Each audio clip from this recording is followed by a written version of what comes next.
8. कई बार इंसान का अकेले रहना उसकी जिंदगी का सबसे बड़ा खालीपन हो जाता है, और यदि उस खालीपन में उसे कोई उस दुनिया की चीजें दिखती हैं तो उसका फल बहुत ज्यादा भयानक होता है। हमारी आज की रियल घटना भी कुछ इसी तरह के सिनेरियो पर बेस है। मैं अपनी लाइफ में एक ऐसा मोड़ आया था जहां पर मोस्टली अकेले ट्रैवल करता था, अकेले जाता था, अकेले रहता था। एक बहुत अच्छे जानकार हैं राम अशोक जी। मैं अक्सर उनके पास जाया करता हूं। आपने उनका नाम इंडियन पैरानॉर्मल पॉडकास्ट में जरूर सुना होगा। वो एक बहुत अच्छे अघोरी हैं और एक बहुत अच्छे इंसान भी हैं। उनका दिल्ली में एक छोटा सा स्टूडियो है। अब क्या होता है कि जब हम किसी नई जगह जाते हैं तो हमारे पास बहुत सारी संभावनाएं होती हैं। हम सारी चीजें देख सकते हैं, सुन सकते हैं, स्पेशली अगर हम किसी ऐसे इंसान के घर में रुक रहे हैं जो ऑलरेडी एक अघोरी है। तो यहाँ पर बहुत ज्यादा फर्क नहीं होता है कि आप खुद एक ऐसे इंसान बन जाते हैं जिसे पैरानॉर्मल की दुनिया के बारे में बहुत कुछ पता हो। ये बात है 2020 के आसपास की, जब मैं पहली बार राम अशोक जी के स्टूडियो में गया। स्टूडियो बहुत छोटा सा था, लेकिन जिस बिल्डिंग में स्टूडियो था वो बिल्डिंग बहुत ज्यादा सुनसान थी। एक कॉम्प्लेक्स था, शायद 5 कॉम्प्लेक्स को जोड़कर एक कॉम्प्लेक्स बनाया गया था जिसमें 5 अलग अलग बिल्डिंग्स थी। A block, B block, C block, D और ई। कहा जाता था कि इन 5 बिल्डिंग्स में रात को सारी आत्माएं घूमती हैं। शायद आपने सही सुना। पहले दिन जब मैं वहां पर गया तो मैं नीचे खड़े होकर राम अशोक जी को फोन करने लगा। फोन करते करते अचानक से क्या हुआ कि मेरे सामने एक इंसान ने सुसाइड कर दी। वो सीधा ऊपर से नीचे गिर गया, पूरा खून खून। वहां पे सारे लोग इकट्ठा हो गए। दरअसल जब आप किसी आत्माओं का ऐसा सिनेरियो देखते हैं तो शायद अपने मन को बहला भी लें, लेकिन जब आपके सामने कोई रियल सुसाइड होता है तो आपका दिल दहल जाता है। मेरे सामने कुछ वैसा ही हुआ। वो आदमी मरा मेरे सामने। उसने ए ब्लॉक की ऊपर वाली बिल्डिंग से कूद कर अपनी जान दे दी, और सबसे ताज्जुब की बात यह थी कि वो मेरे ठीक बगल में आकर गिरा, ऐसे जैसे वो मेरे ऊपर ही गिरना चाहता हो। मुझे लगा कि यह मात्र एक दुर्घटना होगी, तो बस सारे लोगों को जल्दी से बुलाकर उसे हॉस्पिटल पहुंचाया गया, लेकिन तब तक वो मर चुका था। मैं ऊपर राम अशोक जी के पास पहुंचता हूं और मैं पूछता हूं कि आखिर ये सब क्या हो रहा है। जैसे ही मैं आया यहाँ किसी की मौत हो गई। वो हंस के कहते हैं कि यहाँ पर मौत होना लाजमी है, कुछ भी हो सकता है, और तुम तो अकेले आए हो, तो रुको अभी। और मैं बात समझ नहीं पाया। उन्होंने कहा था कि उनका जो स्टूडियो है वो सेफ है, लेकिन बाकी पूरी बिल्डिंग हॉन्टेड है। अच्छा, उनके स्टूडियो के अंदर बिल्कुल भी नेगेटिविटी मुझे महसूस नहीं होती, लेकिन जब भी आपको वॉशरूम वगैरह के लिए जाना पड़ता है तो आपको उनके स्टूडियो से करीबन आधा किलोमीटर चल के उस बिल्डिंग के दूसरे ब्लॉक तक जाना पड़ता है। ये मेरे लिए सबसे ज्यादा खौफनाक था। हालांकि भूत प्रेत अब मुझे उतना डराते नहीं थे, लेकिन फिर भी रियल लाइफ सिनेरियो शायद ज्यादा खतरनाक होते हैं रादर देन आपके सामने भूत आ जाए। जैसा मैंने पहले भी कहा था, उस दिन मैं रात को उनके स्टूडियो रुका तो अचानक से मुझे एक बहुत धीमी सी कोई आवाज आई।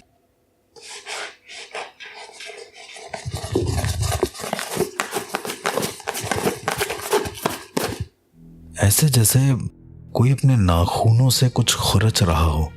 बहुत अजीब था ये सुनने में, और वो मेरे ठीक ऊपर के बने हुए कमरे से आ रही थी। मैं उनके स्टूडियो में वापस से उस कमरे में गया और देखा कि वहां पर क्या है, तो कुछ चूहे शायद इधर उधर घूम रहे थे। मुझे इतना डर लगा नहीं।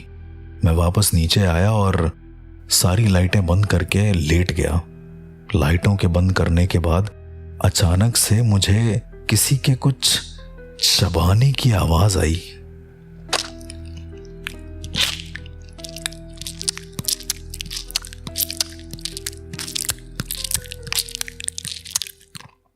ऐसे जैसे किसी चीज को कोई खा रहा हो, पर बहुत बुरी तरीके से। मेरी नींद वापस से एक बार खुलती है और मैं क्या देखता हूं कि बाहर गेट के पास कोई खड़ा है, मुझे ऐसा लग रहा था। मैं भागते हुए बाहर की गेट की तरफ गया, लेकिन वहां पर कोई भी नहीं था। और एक बार फिर से मुझे वापस से किसी के नाखूनों की आवाज आने लगी।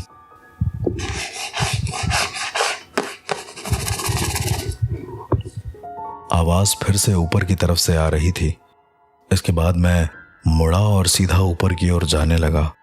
ऊपर जैसे ही मैं पहुंचता हूं और अपने मोबाइल का फ्लैशलाइट ऑन करता हूं, मैं क्या देखता हूं कि एक छोटा सा बच्चा जिसके सर पर बाल नहीं है, बस केवल हल्दी से कोई लेप लगा हुआ है, वो बैठा हुआ है और उसके सामने वो मरे हुए चूहे हैं। जैसे ही मैंने वो लाइट मारी, वो मेरी तरफ देखकर चूहों को जोर जोर से चबा कर खाने लगा।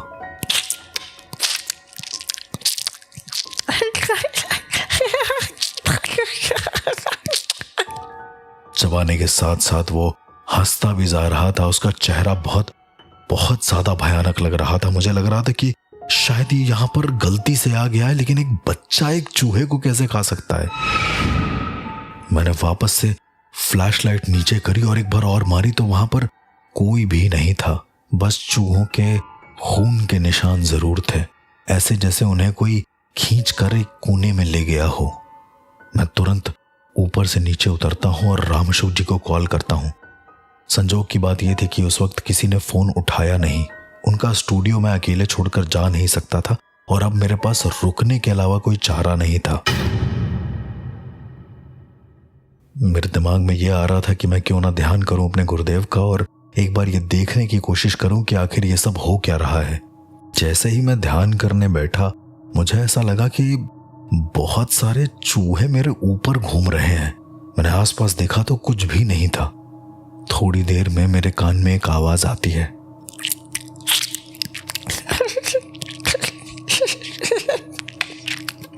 मैं यही खाता हूँ।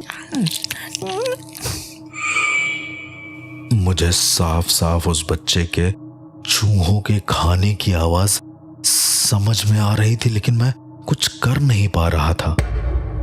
थोड़ी देर में मैं क्या देखता हूं कि मेरे सर पर कुछ बूंदें गिर रही होती हैं ऊपर से।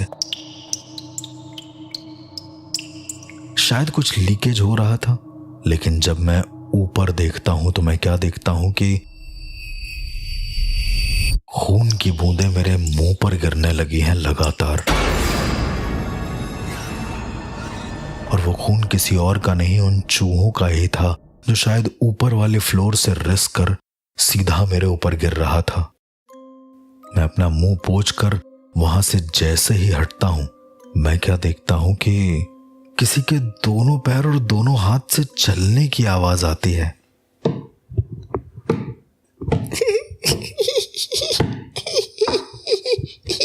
खून।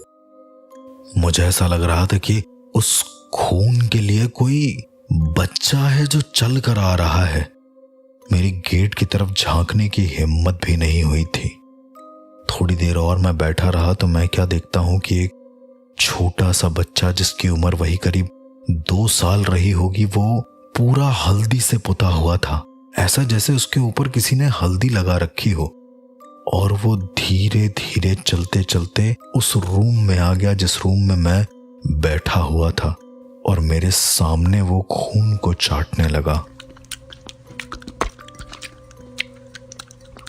मेरे रोंगटे खड़े हो गए। मैंने अपनी आंखें बंद करी और मैंने गुरु मंत्र का उच्चारण करना शुरू कर दिया। जैसे ही मैंने गुरु मंत्र का उच्चारण किया, वो बच्चा बिल्कुल स्ट्रेट खड़ा हो गया, ऐसे जैसे मैंने उसे किसी तरह की कोई कमांड दे दी हो। वो एकदम स्ट्रेट खड़ा हो गया और वहां से हिल भी नहीं रहा है। उसके पूरे मुंह पर खून लगा हुआ है, पूरे शरीर पर हल्दी से उसका लेप है और वो बहुत ही ज्यादा भयानक दिख रहा था।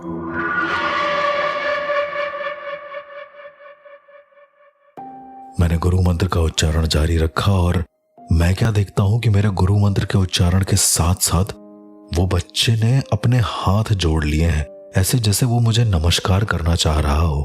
और उसके बाद वो मेरे सामने अपना सर झुकाता है और वहां से वैसे ही रेंगता हुआ निकल जाता है।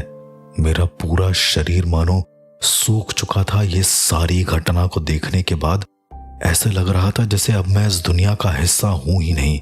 मुझे ऐसा लग रहा था कि मैंने यहाँ पर रुककर सबसे बड़ी गलती कर दी है, और सिर्फ इतना ही नहीं, आगे और भी जो हुआ उसका शायद ये 1% भी नहीं था।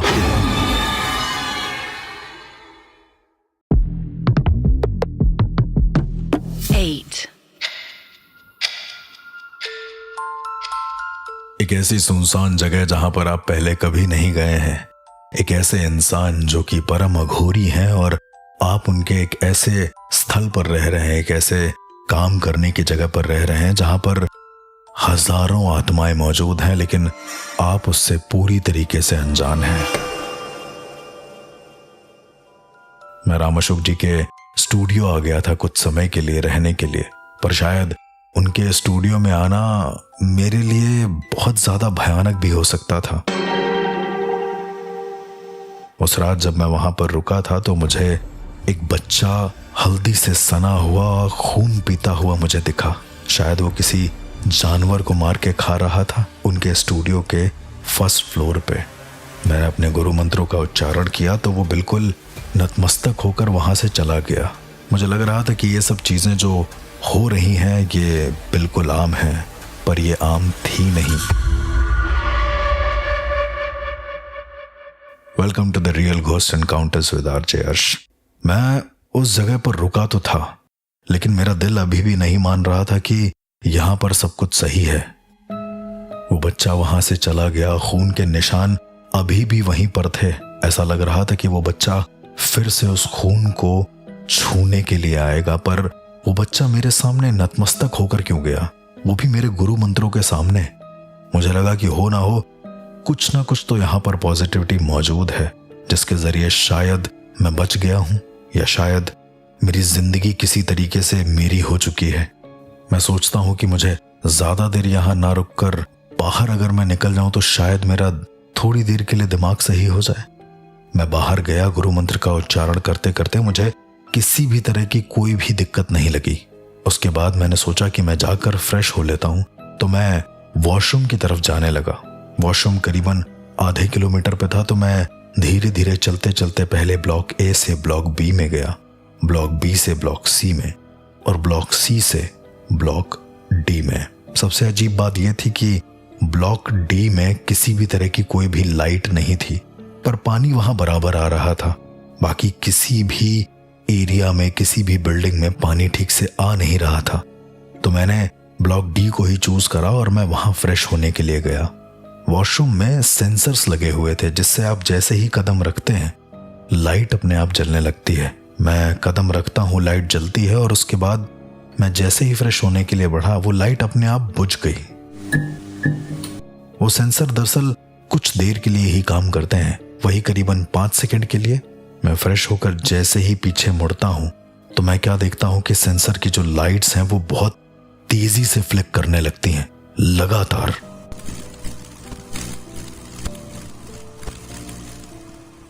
ऐसा लग रहा था कि कोई बार बार उसकी चौखट पर पैर रख रहा है और उससे वो सेंसर एक्टिव हो रहा है, पर इतनी स्पीड में तो सेंसर कभी एक्टिव होते नहीं है। तो लाइट का बार बार फ्लिकर होना ये कहीं संभव ही नहीं है। मैंने अपने हाथ में बंधी हुई घड़ी से समय देखा तो करीबन 1:14 हो रहे थे। मुझे लगा कि रात अभी भी बाकी है और यहाँ पर जो हो रहा है वो बहुत ज्यादा भयानक है। इसके बाद मैं बाहर निकल के उस बिल्डिंग से ब्लॉक डी से ब्लॉक सी की तरफ जा रहा था, क्योंकि मुझे वापस से उसी ब्लॉक में आना था। मैं क्या देखता हूँ कि बीच में कुछ मजदूर वगैरह सोए हुए हैं। मैं उनको क्रॉस करके जब आगे की ओर गया तो मेरे दिमाग में एक ख्याल आया कि जब मैं आ रहा था तब तो यहाँ पर कोई मजदूर थे नहीं, अभी ये अचानक से आकर सो कैसे गए। जैसे ही मैं पीछे पलटता हूं मैं क्या देखता हूं कि वो तीनों मजदूर मेरे सामने खड़े हुए हैं, अपने हाथ में बिजली की नंगी तारों को लेकर। मुझे नहीं पता कि वो बिजली की तार वहां कहां से आई हैं, पर वो मेरे से कह रहे हैं कि हमें मर जाएंगे भैया, कोई जिंदा नहीं बचेगा, कोई जिंदा नहीं बचेगा। और इसी के बोलने के साथ साथ उन्होंने उन बिजली की नंगी तारों को अपने दिल पर लगा लिया और उनका शरीर मानो कोयले की तरह जलने लगा हो और वो जोर जोर से चिल्लाने लगे।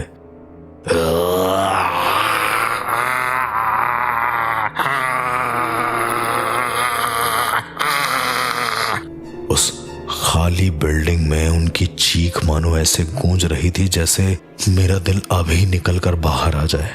मुझे लग रहा था कि यहाँ पर कुछ भी आम नहीं है। मैंने वापस से उन गुरु मंत्रों का उच्चारण करना शुरू कर दिया तो मैं क्या देखता हूँ कि गुरु मंत्रों के उच्चारण के साथ साथ वो तीनों मजदूर जो मेरे सामने बिजली की तारों को लगाकर खड़े थे, उन्होंने वो तारें छोड़ दी है।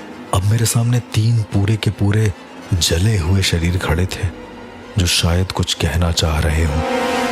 उन्होंने वापस से उसी बच्चे की तरह अपने हाथ को जोड़ लिया और मेरे सामने घुटने पर बैठ गए और बैठने के बाद वो ऐसे सो गए जैसे मानो उनको किसी ने बहुत आराम से सुला दिया हो। मेरे गुरु मंत्र उच्चारण करने से इतना फल मिल रहा था मुझे पहली बार बहुत ज्यादा बचाव महसूस हो रहा था, क्योंकि इतनी आत्माओं से कभी मैं एक साथ बचा नहीं हूं।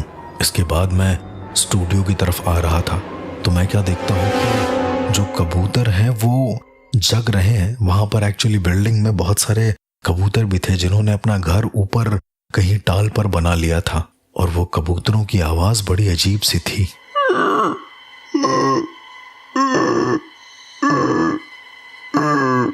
आम कबूतर जैसे बोलते हैं वैसे नहीं, उनकी आवाज बहुत ज्यादा भयानक थी। मैं कबूतरों को ध्यान से देखता हूं तो मैं क्या देखता हूं कि उन कबूतरों की आंखें बिल्कुल सफेद हैं। उनका शरीर भले ही डार्क ग्रेइश हो लेकिन उनकी आंखें पूरी तरीके से सफेद हैं, ऐसे जैसे मानो कोई मुझ पर निगरानी रख रहा हो। मैं आगे चलता जा रहा था तो मैंने क्या नोटिस किया कि ऊपर जितने भी कबूतर हैं वो सबकी आंखें सफेद चमक रही हैं, ऐसे जैसे हजारों सफेद आंखें मुझे बहुत बुरी तरीके से घूर रही हूं और मुझे मार डालना चाहती हूं। मुझे लगा कि हो ना हो मेरे गुरु मंत्र ही हैं जो मुझे यहाँ तक सेफ रखे हुए, तो शायद आगे भी वही रखें। पर इंसान लगातार मंत्रों का उच्चारण नहीं कर सकता, उसका गला भी सूखता है। मैं आगे की ओर गया और मैंने देखा कि एक पानी का टैंक रखा हुआ है, शायद वो पीने वाला ही पानी था। मैंने पानी के टैंक से पानी एक डिस्पोजल में लिया और उसको पीने लगा। पानी पीने के बाद मुझे हल्का सा चक्कर जैसा आया और जब मैंने पानी के टैंक की तरफ देखा तो वो ट्रांसपेरेंट टैंक में एक बिल्ली मरी हुई थी।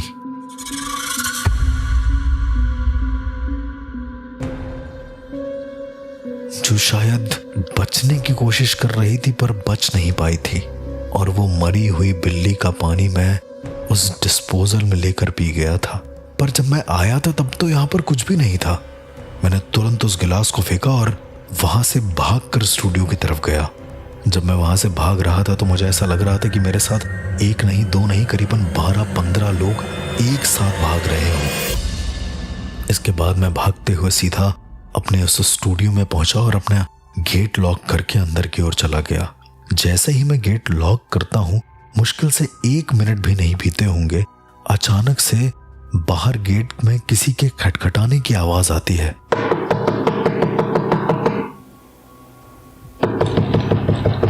मैं बाहर गेट की तरफ जाता हूं और जैसे ही मैं गेट खोलता हूं तो मैं क्या देखता हूं कि एक बूढ़ी औरत है जो वहां पर खड़ी हुई है। वो बार बार मुझसे कह रही है कि बेटा अगर पानी हो तो पिला दो। अब कोई अगर बूढ़ा इंसान यहाँ आया है तो हो सकता है कि वो कोई मजदूर रहा हो। मैं पानी लेने के लिए जैसे ही पीछे मुड़ा, उस बूढ़ी औरत ने आवाज देकर कहा, बेटा खून तो नहीं पिला दोगे ना? मेरा शरीर वापस पीछे घूमने की ओर इशारा कर नहीं रहा था, पर स्टिल मैंने पानी का ग्लास लिया और मैं वापस पीछे की ओर मुड़ा और वो बूढ़ी औरत मुझे बार बार देखकर यही कह रही थी कि बेटा इसमें खून तो नहीं है ना? मैं थक गई हूँ खून पीते पीते। मैंने अपने डर को थामा और उनको आश्वासन दिया कि ऐसा कुछ भी नहीं है, आप आराम से पीजिए, ये पानी है। उस बूढ़ी औरत ने वो पानी जैसे ही पिया है वो जोर जोर से चिल्लाने लगी।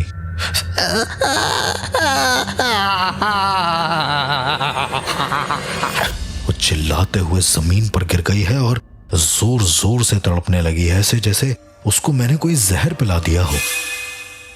थोड़ी देर के बाद उसने मेरे आंखों के सामने अपना दम तोड़ दिया और उसका पूरा शरीर नीला पड़ गया, ऐसे जैसे मैंने पानी ना उसको कोई सांप का जहर पिला दिया हो।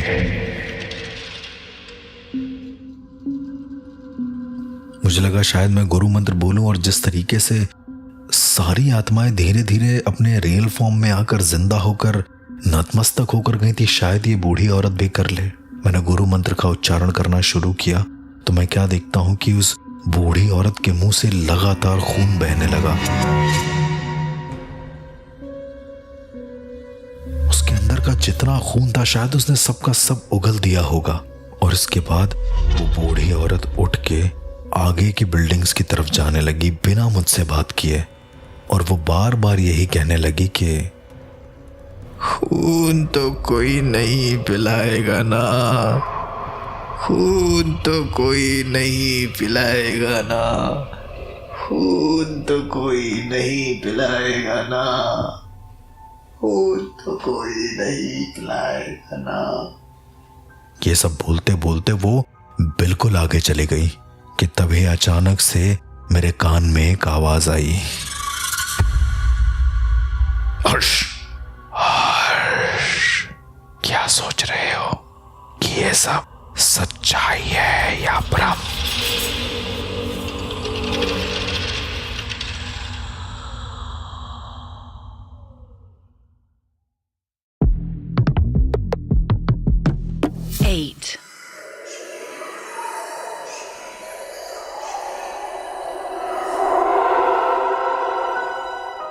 पैरानॉर्मल के सफर को जानते जानते मैं एक ऐसे स्टूडियो में आ गया था जो खुद एक अघोरी का स्टूडियो था। और वहां आने के बाद जब मेरे साथ एक के बाद एक घटनाएं होना शुरू हो गई तो मुझे ये यकीन हो गया था कि मैं किसी आम स्टूडियो में नहीं, एक ऐसी बिल्डिंग के अंदर हूं जहां पर असंख्य आत्माएं हैं जो अलग अलग तरीके से अपने आप को प्रेजेंट कर रही हैं। कभी कोई बच्चा जो खून चाटता हुआ मेरे सामने आता है, तो कभी 3 मजदूर जो खुद को बिजली के झटके देकर मार डालते हैं, तो कभी एक ऐसी दादी जो पानी मांगती है और कहती है कि खून तो नहीं पिला दोगे ना, और थोड़ी देर के बाद वो खुद ही मर के वापस से उस जहर को उगलकर पूरी बिल्डिंग में घूमती है ये बोलते हुए कि खून तो नहीं पिला दोगे ना। मेरे साथ ये सारी चीजें हो रही थी कि तभी अचानक से मेरे कान में एक आवाज आई। हर्ष, यही सोच रहे हो ना कि ये हकीकत है या भ्रम? मैं जैसे ही पीछे पलटकर देखता हूं तो मैं क्या देखता हूं कि रामअशोक जी के स्टूडियो में एक छोटा सा कपाल रखा हुआ है। शायद वो आर्टिफिशियल था, पर देखते ही देखते वो कपाल मुझे बिल्कुल सच्चा लगने लगता है, बिल्कुल रियल लगने लगता है। और वो कपाल लेजिट बोल रहा था। वो कह रहा था कि तुम्हें ये तो नहीं लग रहा है कि जो तुम देख रहे हो वो सच्चाई है या भ्रम? मुझे दरअसल यही लग रहा था। मेरे गुरु ने सिखाया है कि कभी भी ऐसे सिचुएशंस में जहां पर आत्माएं तुमसे बात करने की कोशिश कर रही हूं, बिल्कुल भी पीछे नहीं हटना है।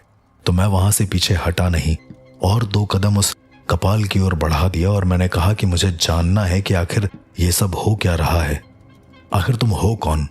वो कपाल जोर जोर से हंसने लगा।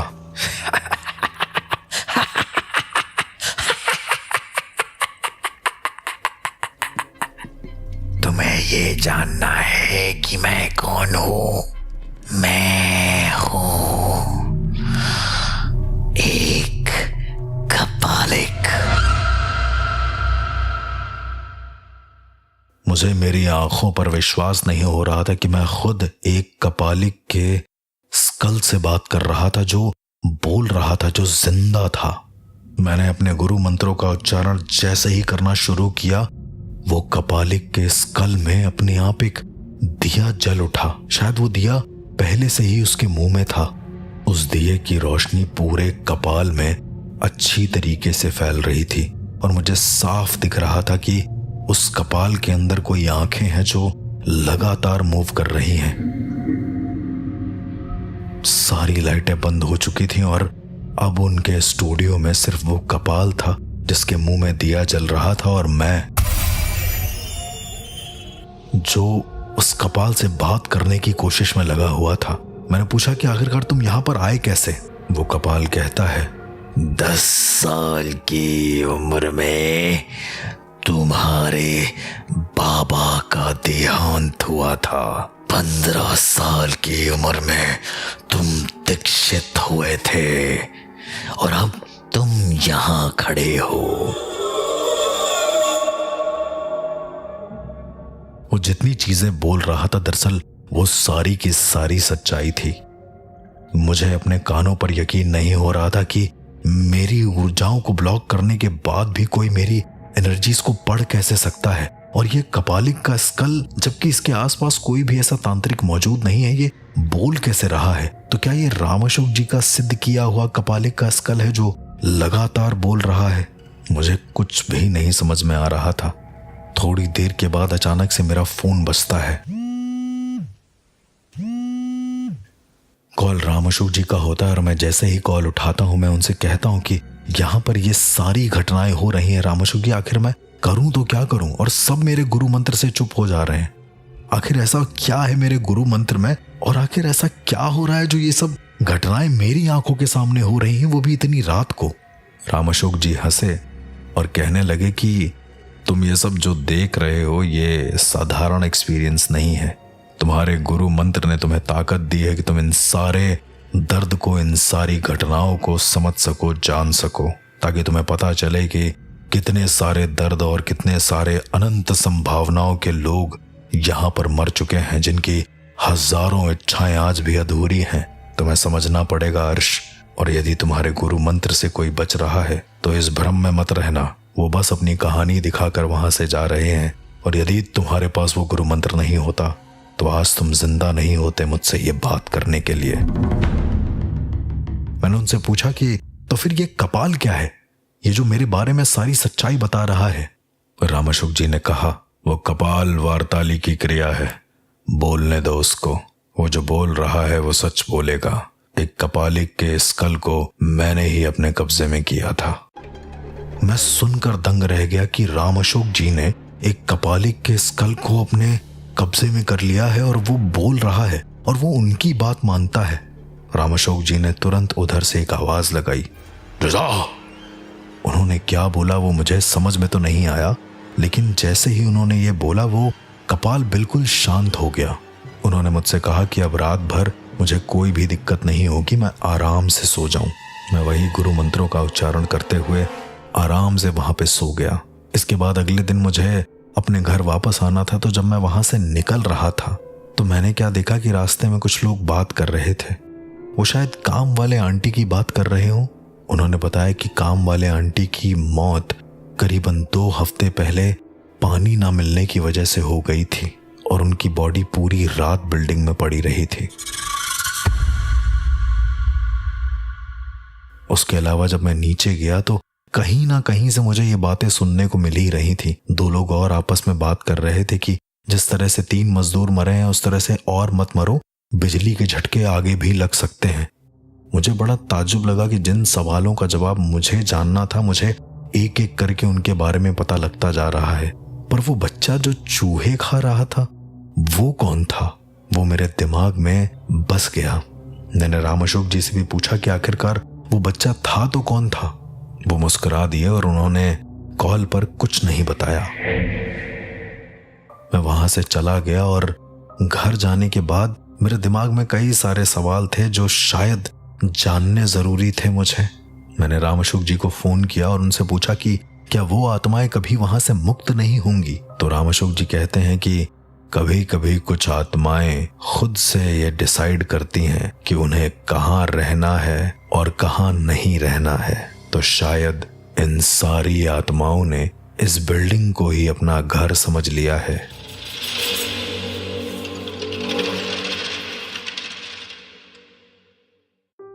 मैं आज भी उस बिल्डिंग में जाता रहता हूं। आज भी मुझे कई सारे एहसास होते रहते हैं जो शायद आम इंसान के लिए महज अंधविश्वास या एक कहानी होंगे। इस तरह की और घटनाओं के बारे में जानने के लिए सुनते रहिए the real ghost encounters with RJ अर्श।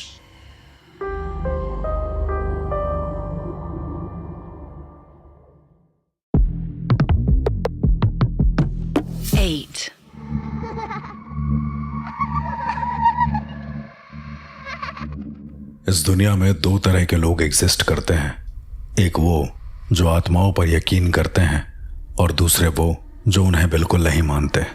जो उन्हें बिल्कुल नहीं मानते उनका ये कहना है कि घर और बाकी सारी जगह बहुत सेफ होती हैं, शमशान बहुत बेकार होता है, पर कुछ जगह ऐसी होती हैं जहां पर जिंदगी और मौत आपस में मिलते हैं। अक्सर ऐसी जगह पर लोगों को डर लगता है जैसे शमशान, पर हम जो नेग्लेक्ट कर देते हैं वो होती हैं वो जगह जहां अक्सर हम आया जाया करते हैं, जैसे कोई हॉस्पिटल या उसका मुर्दा घर। हमारी आज की कहानी भी कुछ इसी टॉपिक के अराउंड रिवॉल्व करती है। आज से करीब 8 साल पहले मेरे एक दोस्त की डेथ होती है। मैं उसे बहुत ज्यादा मानता था और आउट ऑफ नोवेयर अचानक से उसका एक एक्सीडेंट होता है जिसमें उसकी मौत हो जाती है। उसके घर जब मैं गया तो मैंने देखा कि उसकी डेड बॉडी रखी हुई है, लेकिन सबसे अजीब बात यह थी कि उसकी माँ को लग नहीं रहा था कि वो मर गया है। उसकी माँ कह रही थी कि ये जिंदा है, ये मेरे सामने बोल रहा है। मैंने उनसे कई बार पूछा कि आखिर क्या बोल रहा है, क्योंकि ऐसी सिचुएशन में जब किसी इंसान का कोई करीबी मरता है तो वो इस बात पे यकीन नहीं कर पाता है कि सामने वाला इंसान सच में मर गया है।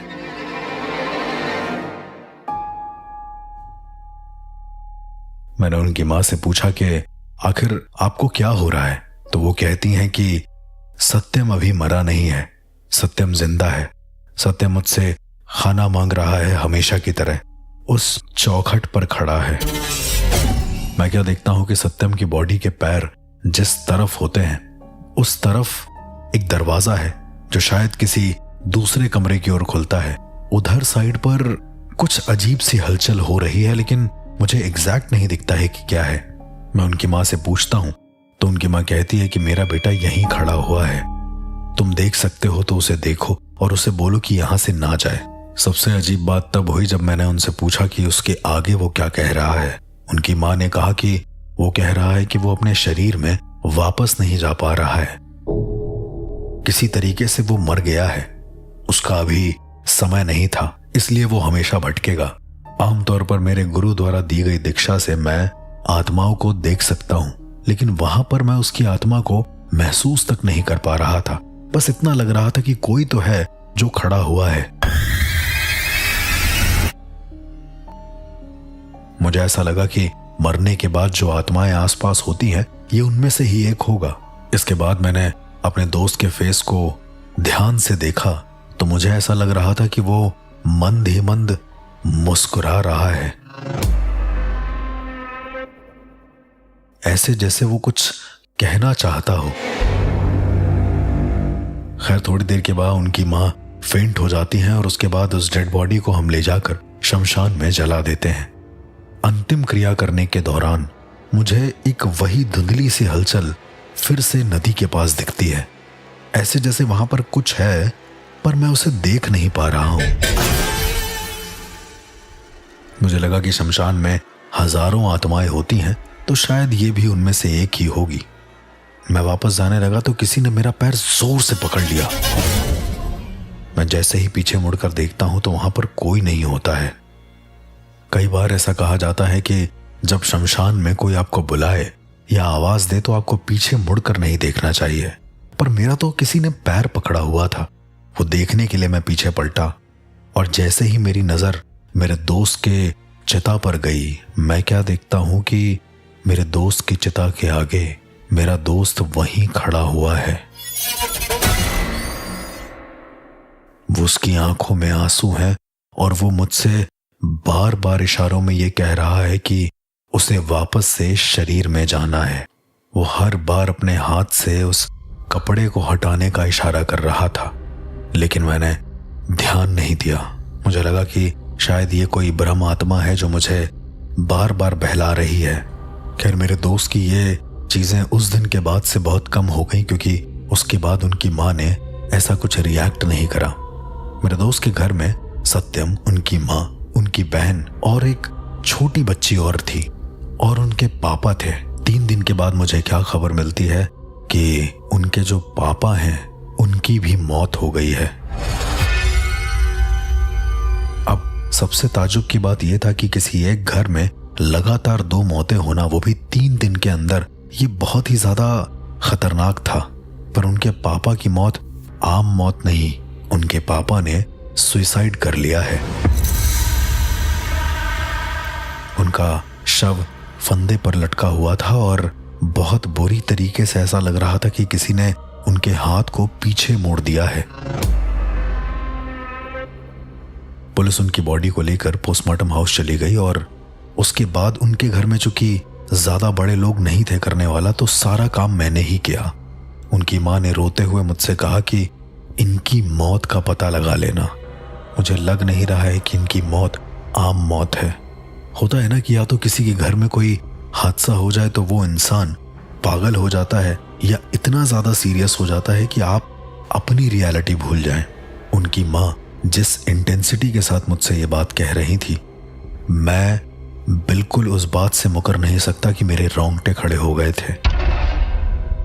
मैंने उनकी माँ से बोला कि जितना हो सकेगा मैं पता करूंगा, क्योंकि उनकी माँ को पता था कि मैं आत्माओं से बातें कर सकता हूँ। इसलिए उस रात उन्होंने मुझे बुलाया भी।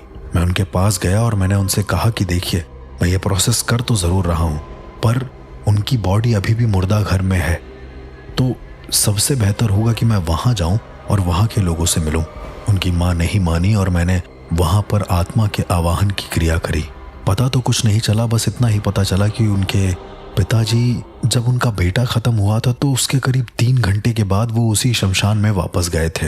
वो वहां किसी बाबा से मिले और उसके बाद वो घर में अजीबोगरीब हरकत करते।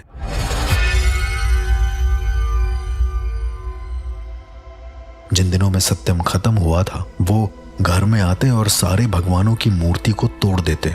उनकी माँ भी बहुत परेशान होती। उन्हें ऐसा लगा कि शायद सदमा लगा है, पर अब मुझे धीरे धीरे चीजें समझ में आ रही थी। मैंने उनकी माँ को आश्वासन दिया कि इस राज का पता मैं जरूर करूंगा, चाहे जो भी हो जाए। और इसके बाद मैं उस मुर्दा घर की ओर चल दिया जहां पर उनके पिता की लाश अभी भी थी। मैंने अपने सोर्सेस से वहां पर बात करी और उस रात मैं उस मुर्दा घर में रुका। पर मुर्दा घर में जो हुआ वो मेरे सोच और समझ के परे था।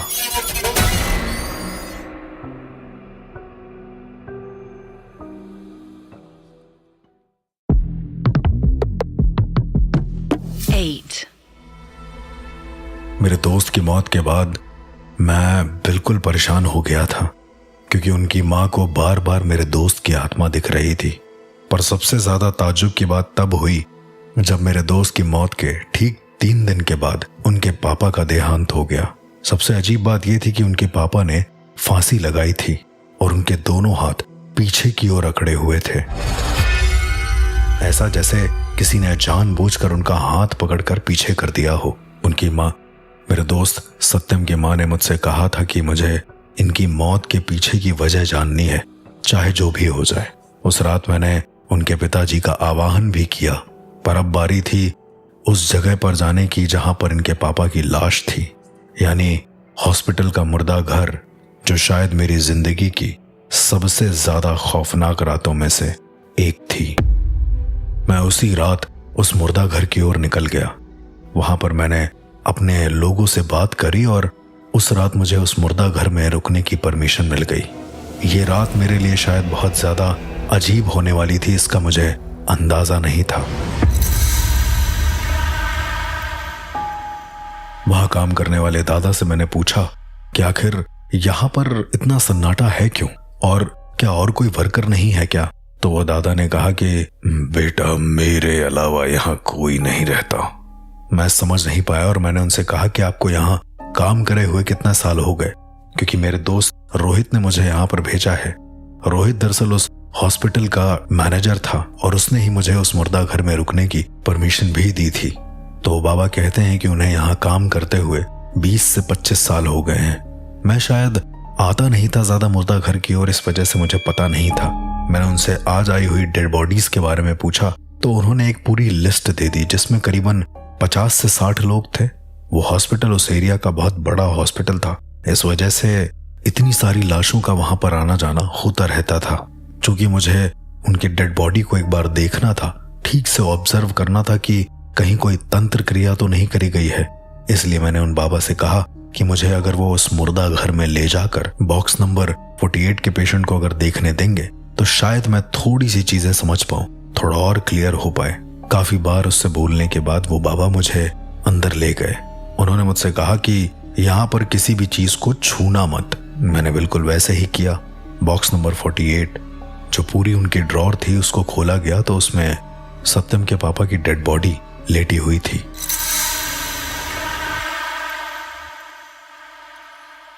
मैंने देखा कि उनकी डेड बॉडी पूरी तरीके से सूख गई है और शायद इस बॉक्स में पड़े होने की वजह से उनका ऐसा लुक हो गया है। पर एक सबसे अजीब सी बात यह थी कि उनके पापा के हाथ अभी भी पीछे थे। उनकी लाश को देखकर वो लाश मुझे नॉर्मल लग नहीं रही थी, तो वहां पर जो बाबा खड़े थे वो मुझसे कहते हैं कि अरे बेटा इतना मत देखो, यहाँ पर जो देखोगे वो सच नहीं होता। कई लोगों को भ्रम होता है, तुम्हें भी हो रहा होगा। इस पर कुछ जादू टोना हुआ नहीं है। मैंने उनकी बात तो मानी, पर एक बार के लिए मैं चौंक गया क्योंकि मैं यहाँ पर तंत्र प्रक्रिया को समझने आया हूँ। ये बात बाबा को कैसे पता चली? मैंने उनसे पूछा कि बाबा आपको ये कैसे पता चला कि मैं यहाँ पर इस बॉडी में तंत्र की निशानियां ढूंढने आया हूँ? तो वो बाबा ने मुझसे कहा बेटा मैं भी कभी एक टाइम पे ये सब करा करता था, इसलिए मुझे पता है। मैंने उनकी बात समझी और उसके साथ मैं वापस आने लगा। उन बाबा ने कहा कि अगर तुम चाहते हो तो यहाँ पर एक रात रुक सकते हो, क्या पता जिस वजह से तुम आए हो वो तुम्हें वजह मिल जाए। मैंने उनको सारी बात बताई कि मैं अघोर पंथ से बिलोंग करता हूँ और यहाँ पर उनके पापा की मौत का राज जानने आया हूँ। वो बाबा मेरे साथ बैठे रहे और अपने घर की बातें बताते रहे। उन्होंने बताया कि कैसे वो अपने घर वालों के लिए इतना सब कुछ करते हैं, रात रात भर नौकरी करते हैं और उसके बाद भी उन्हें कोई पूछता नहीं है। थोड़ी देर हम लोगों की बातें चली होंगी कि तभी अचानक से एक आवाज आती है। ये आवाज काफी अलग थी, ऐसा लगा किसी ने दरवाजे को खोलकर जोर से मार दिया हो। हमने पीछे की तरफ देखा तो आवाज उस मुर्दा घर से आ रही थी। हमने उस एक आवाज को इग्नोर करा और मैं सत्यम की बात करने लगा। मैंने बताया कि कैसे मेरा दोस्त खत्म हो चुका है और उसकी आत्मा उसकी माँ को दिखती है। अब हम दोनों के बीच की ये बातें काफी इंटेंस हो गई थी कि तभी अचानक से जैसे ही मैंने ये बोला कि उनके पापा के बारे में भी शायद मुझे ये लगता है कि उनकी आत्मा यहीं कहीं जिंदा है, कि तभी अचानक से फिर से वही आवाज आती है। इस बार मेरा दिल कर रहा था कि मैं वहां पर जाऊं और देखूं कि आखिर वहां पर है क्या। जब मैं वहां पर जा रहा होता हूं तो मैं क्या देखता हूं कि उस मुर्दा घर के दरवाजे के पीछे शायद कोई है, किसी की तो परछाई थी। जैसे ही मैं वो गेट खोलता हूं वहां पर केवल बंद हुए वो बॉक्स होते हैं और कुछ नहीं, लेकिन एक बॉक्स अभी भी खुला होता है। उस बॉक्स का नंबर होता है 49। मैं पास जाकर देखता हूं तो वहां पर एक और लाश होती है जो पूरी ठंडी पड़ चुकी होती है। वो कुछ मेरे दोस्त सत्यम के जैसी लग रही होती है, लेकिन मैं उस चीज को इग्नोर करता हूं और उस ड्रॉर को वापस से बंद कर देता हूं। ड्रॉर बंद करने के बाद मैं वापस जैसे ही चल के आ रहा होता हूं कि अचानक से मुझे किसी ब्लेड्स के खनकने की आवाज आती है। आवाज बड़ी अजीब थी, जैसे किसी ने कुछ फेंक दिया हो। मैं पीछे मुड़कर देखता हूं तो वहां पर कुछ भी नहीं होता। इमेजिन करिए आप एक ऐसे कमरे में हैं जहां पर कई सारे मुर्दा हैं, लेकिन आपको फिर भी आवाजें सुनाई दे रही हैं। इसके बाद मैं वो गेट बंद करके उन बाबा के पास वापस आता हूं। उनसे कहता भी हूं कि ये सारी चीजें हो रही हैं। तो उस मुर्दा घर के जो गार्ड होते हैं बाबा, वो कहते हैं कि यहाँ पर आम चीजें होती रहती हैं और जरूरी नहीं है कि जो आप देखो वो सच ही हो। मैं उनकी बात से ताल्लुकात तो रख रहा था, लेकिन मेरे दिमाग में अभी भी बड़ी अलग अलग चीजें घूम रही थी। थोड़ी देर में मैं क्या देखता हूं कि हम बात तो कर रहे हैं लेकिन बाहर 5 लोग खड़े हुए हैं जो हॉस्पिटल के कपड़ों में हैं। शायद कुछ कहना चाह रहे हैं। वो बार बार उस मुर्दा घर की ओर जो गेट ठीक हमारे पीछे था उसकी तरफ इशारा कर रहे थे और वो पेशेंट्स बार बार उस गेट को देखकर घूर रहे थे। मुझे लगा कि हो ना हो ये आत्माएं हैं, ये कोई आम इंसान तो नहीं हो सकते। वो 5 आत्माएं लगातार घूरे जा रही थी। किसी का चेहरा फटा हुआ था तो किसी के हाथ टूटे हुए थे, लेकिन सब एक साथ एक ही सुर में पता नहीं किस आवाज में गुर्रा रहे थे। वो कह रहे थे,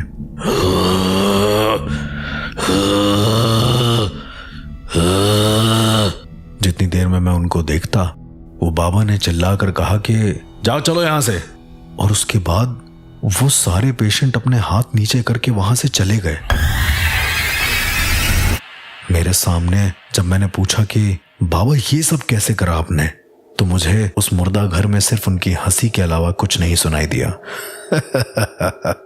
ये तो होता रहता है। मैं उनकी बात को सुनकर दंग रह गया था कि ऐसा भी कोई कर सकता है क्या? ऐसा तो कोई बहुत पहुंचा हुआ साधक है, सिर्फ वही कर सकता है। और बाबा शक्ल से बहुत ज्यादा सौम्य लग रहे थे, तो मुझे लग नहीं रहा था कि ये किसी तांत्रिक विधानों में है। मैंने पूछा कि आप किसी तंत्र क्रिया को करते हैं क्या? उन्होंने कहा कि नहीं, अब नहीं। पहले मेरी आंख धीरे धीरे लगने लगी थी क्योंकि 4:30 के आसपास का वक्त हो गया था। जैसे ही 4:22 हुए होंगे, मेरी नींद खुली है और मैं क्या देखता हूं कि करीब 12-15 लोग भागते हुए उस मुर्दा घर के अंदर गए हैं।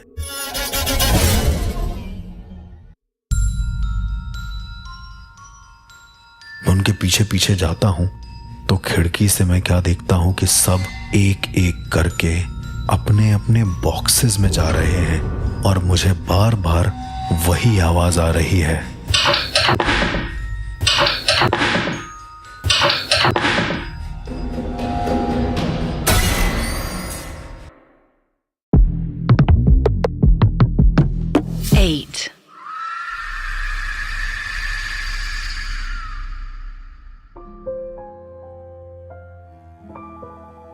मेरे दोस्त की मौत के बाद उसके पापा की मौत का पता लगाने के लिए मैं एक मुर्दा घर में जाकर रुकता हूं, जहां पर मेरे दोस्त के पिता की लाश अभी भी बॉक्स नंबर 48 में थी। वहां पर मैं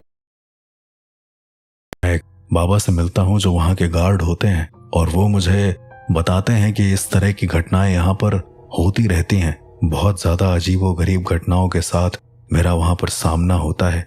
वहां पर आई हुई 5 ऐसी आत्माएं जो मुझे लगातार घूरे जा रही थीं, उनको बाबा सिर्फ अपनी एक आवाज से भगा देते हैं। मुझे ऐसा लगा कि कभी कभी कुछ ऐसे स्वसिद्ध इंसान हो जाते हैं जो शायद इतनी इंटेंसिटी के साथ बोलें कि आत्माएं भी उनकी बात मान लें। मुझे लगता है कि ये शायद उन बाबा के अंदर था। मैंने उनसे पूछा भी कि वो किसी तरह का तंत्र करते हैं, तो उन्होंने कहा कि वो पहले करते थे पर अब नहीं। इसके बाद मैं वहां पर बाबा से बात करते करते सो ही गया था कि तभी अचानक से 4:22 के आसपास मैं क्या देखता हूं कि बाहर के गेट से करीबन 15 से 20 इंसान भागते हुए मुर्दा घर के गेट के अंदर चले जाते हैं। और जब मैं गेट के पास जाकर देखता हूं तो मैं देखता हूं कि हर एक मुर्दा अपने बॉक्स में जाकर लेट रहा है और उनके बॉक्स में जाकर बॉक्स को बंद करने की आवाज मुझे लगातार आए जा रही थी। मैंने देखा कि अभी भी ये सारी लाशें जिंदा हैं। मैं अपने दिमाग को कुछ प्रोसेस कर पाता कि तभी अचानक से मैंने क्या देखा कि एक और लाश है जो अपने बॉक्स के पास खड़ी है और वो बॉक्स का नंबर है 49। उसने पीछे मुड़कर मुझे देखा। उसकी आंखें ही नहीं थी और उसके मुंह के जगह शायद कोई बहुत ज्यादा कचरा भरा हुआ था। उसने मुझे देखकर अपना मुंह जोर से खोला और उसके बाद उस बॉक्स के अंदर जाकर वो लेट गया। वो यही करीब रहा होगा 20-25 साल का कोई लड़का। मेरी उस मुर्दा घर के गेट को खोलने की हिम्मत तक नहीं हो रही थी।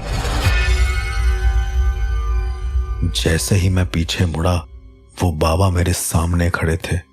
उन्होंने कहा कि ऐसी घटनाएं होती रहती हैं, जो देखो जरूरी नहीं है वो सच हो। उस रात मैं उनकी मौत का राज तो पता नहीं लगा पाया, लेकिन मैं उसके बाद वहां से वापस आने लगा। मैंने उन बाबा से कहा कि आपसे बात करके बहुत अच्छा लगा, हमारी जल्द मुलाकात होगी। तो उनके बाबा ने कहा कि मैं हर रात यही मिलूंगा, जब तुम्हारा दिल करे तब आ जाना। उनकी माँ को जाकर मैंने सॉरी बोला और कहा कि शायद अब उनकी आत्मा इस दुनिया में नहीं है, वो जा चुकी है। उनकी बॉडी को करीबन 3 दिन के लिए रखा गया था पोस्टमार्टम के लिए। मुझे नहीं पता कि पुलिस ने ऐसा क्यों किया था, पर दूसरे दिन मेरा अपने आप से दिल कर गया वहां जाने का।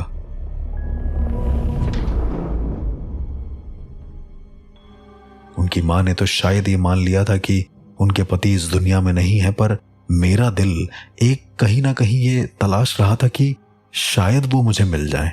तो दूसरे दिन करीबन 7 बजे मैं वहां से निकला और सीधा उस मुर्दा घर में चला गया। मैंने देखा कि वहां पर डे शिफ्ट वाला एक वर्कर बैठा हुआ है। मैंने उसको पूछा कि आपकी शिफ्ट कितने बजे खत्म होगी? तो उसने कहा करीबन 11:30 बजे। मैंने थोड़ी देर वहीं पर बैठकर इंतजार किया और उसके बाद कुछ बाहर खाने के लिए चला गया। मेरे फोन पर एक फोन आता है। मैं वो फोन उठाता हूं तो उसमें वही बाबा होते हैं। वो मुझसे कहते हैं कि अरे बेटा, तुम्हारा नंबर लिया था मैंने, कितनी देर में आओगे? मैंने उनसे कहा कि बाबा मैं आता हूं, जल्दी आता हूं, और आप आ गए हैं क्या वहां पर? तो उन्होंने कहा कि हाँ वो आ गए हैं। मैं अपना खाना खत्म करके सीधा उस मुर्दा घर में पहुंचा तो बाबा मेरे लिए इंतजार कर रहे थे। उन्होंने कहा कि आओ, आज की रात और भी अच्छी होने वाली है। मैंने उनसे पूछा कि क्यों, आज ऐसा क्या है? तो उन्होंने कहा कि आज अमावस है, आज के दिन आत्माएं और ज्यादा बाहर रहती हैं। आमतौर पर वो लोगों से ऐसी बातें करते नहीं थे, पर चूंकि उन्हें मेरे प्रोफेशन के बारे में पता था तो मैं उनसे ये सारी बातें और वो मुझसे ये सारी बातें आसानी से कर ले रहे थे। थोड़ी देर के बाद वो शायद अपने टिफिन को निकालने लगे, शायद कुछ खाने के लिए। पर एक अजीब सी चीज ये थी कि जैसे ही उन्होंने टिफिन निकाला मेरी हार्ट बीट बहुत तेज हो गई। मैं समझ नहीं पा रहा था कि ये नेचुरली हो रहा है या फिर मुझे ऐसा लग रहा है कि यहाँ पर कुछ गड़बड़ है। मैं देखता हूँ कि वो बाबा अपने एक हाथ में आटा लेते हैं और टेबल पर अपने एक गोल घेरा बनाते हैं और उसमें उस खाने को रखते हैं। मैंने उनसे पूछा कि बाबा आप ये क्या कर रहे हैं? तो उन्होंने कहा कि मैं अपने खाने की तैयारी कर रहा हूँ, तुम्हें खाना है तो तुम भी खा सकते हो। थोड़ी देर के बाद मैं क्या देखता हूँ कि बाबा ने कुछ हड्डी जैसा निकाला है और वो अपने उस टिफिन पर जोर जोर से मारने लगते हैं, ऐसे जैसे वो किसी चीज को बुला रहे हो।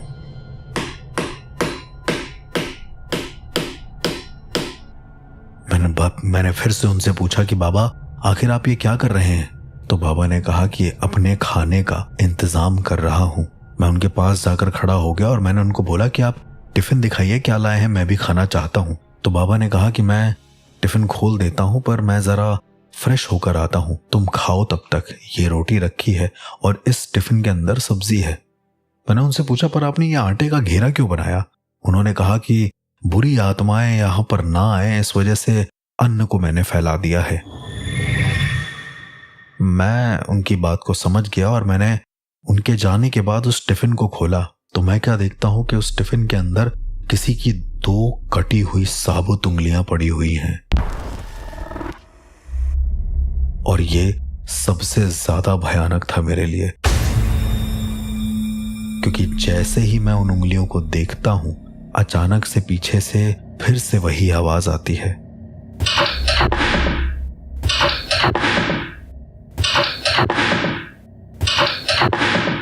चार 5 बार बॉक्स के खुलने की। मैं समझ नहीं पा रहा था कि आखिर अब मैं जाऊं कहां पे। मेरे सामने वो मुर्दा घर है, उसके अलावा नीचे ये टिफिन है जिसमें 2 उंगलियां कटी हुई पड़ी और बाबा भी गायब हैं।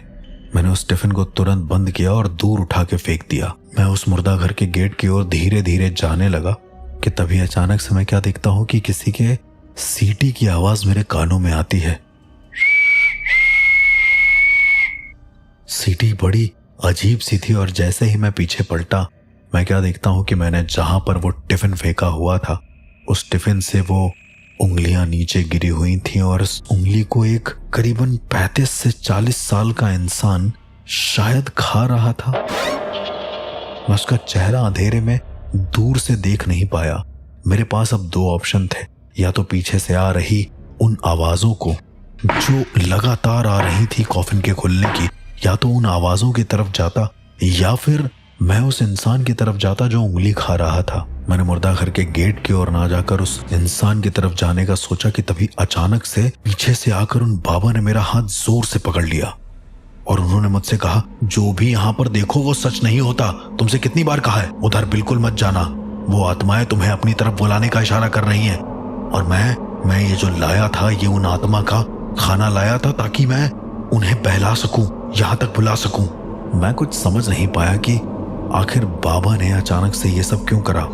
बाबा ने कहा कि वहां मत जाओ, मुर्दा घर के गेट की तरफ चलो, उधर जाओगे तो शायद जान का खतरा हो सकता है।